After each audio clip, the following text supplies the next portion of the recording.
4 خواننده مکتب در ولایت قزل‌ورده قزاقستان تلفن موبیلی همسنفشان را گرفته او را در سامانه دختران تنفروش ثبت نام کردند.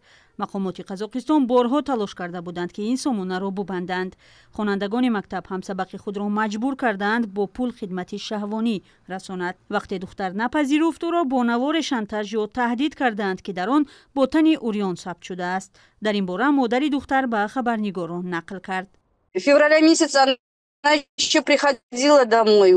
ماه فеврал ба хона меомад, ба мактаб мерафт. агар рӯзҳои аввал фақат бегоҳ ва шаб аз хона баромада мерафт, дертар дигар рӯзона ҳам мебаромад.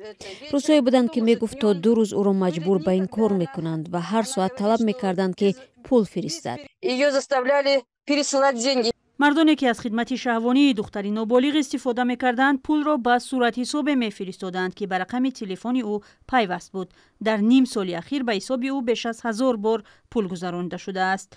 به حساب‌های پیشکی دالا یا میانروهای نابالغ از حساب همسبق خود هر ماه تقریباً 6000 دلار کار می‌کردند. تمام این مدت قربانی اسارت شهوانی می‌ترسید که به والدانش در این باره خبر دهد. وقتی مادرش آگاه شد به پلیس شکایت برد. ولی مقامات محلی از جمله مسئولان اداره معارف کوشش کردند تا زن حادثه را رسانه‌ای نکند. сардори раёсати корҳои дохилӣ маро даъват кард ва гуфт ки чаро ба расонаҳо хабар додед. вай гуфт мо ҳамаро ҳаминҷо ҳал мекунем ва ман бояд бо касе суҳбат накунам.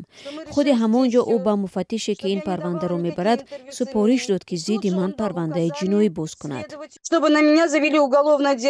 ولی قضیه دختری نابالغ رسانه‌ای شد و سر و صدای زیادی برپا کرد. وکالتدار حقوق کودک قزاقستان دینار ازیکیوا در صفحه خود خبر داد که تحقیق حادثه سر شده به غلامی شهوانی یاری ضروری طبی رسانیده می شود.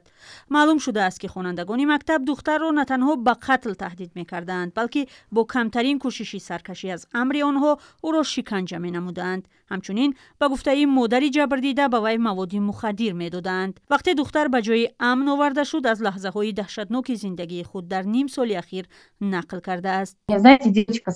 این دختر به من چیزهای دهشتناک نقل کرد. باکرگی او را یک کارمند کمیته امنیت گرفته است. در این باره دختر در یک صحبت توسط زوم به من نقل کرد.